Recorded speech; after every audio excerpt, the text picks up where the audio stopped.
بسم الله الرحمن الرحيم. إذا جاءك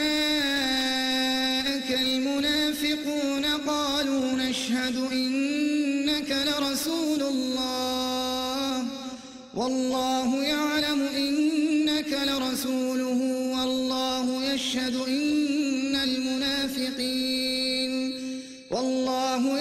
إن المنافقين لكاذبون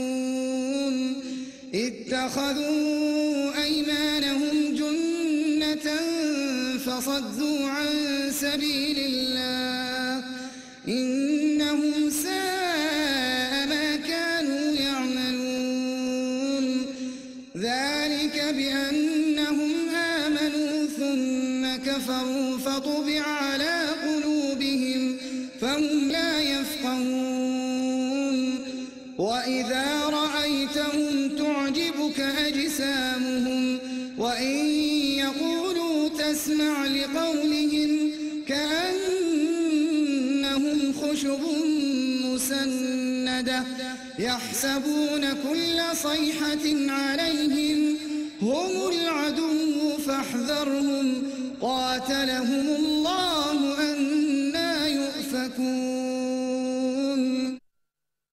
وإذا قيل لهم تعالوا يستغفر لكم رسول الله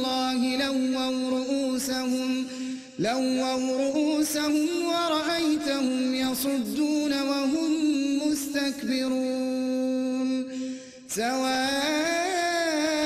عليهم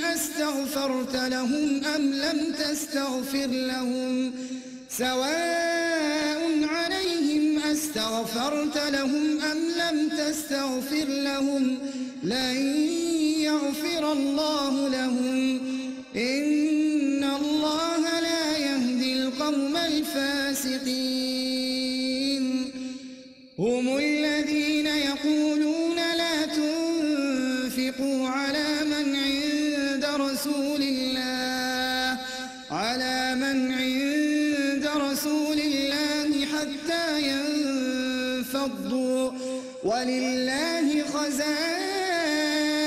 السماوات والأرض ولكن المنافقين لا يفقهون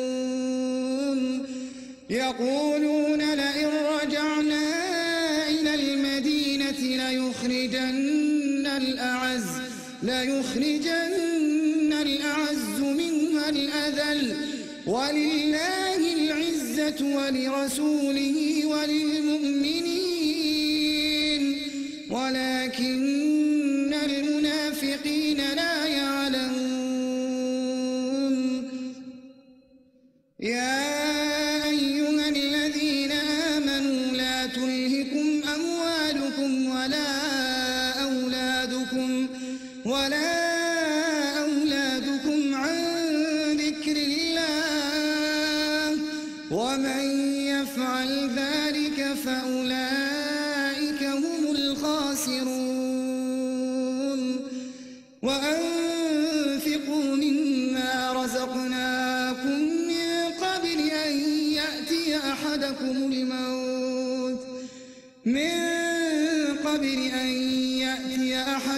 الموت فيقول رب لولا أخرتني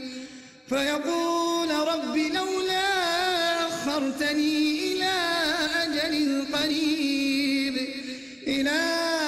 أجل قريب فأصدق وأكن من الصالحين ولن يؤخر الله نفسا إذا جاء أجلها والله خبير بما تعملون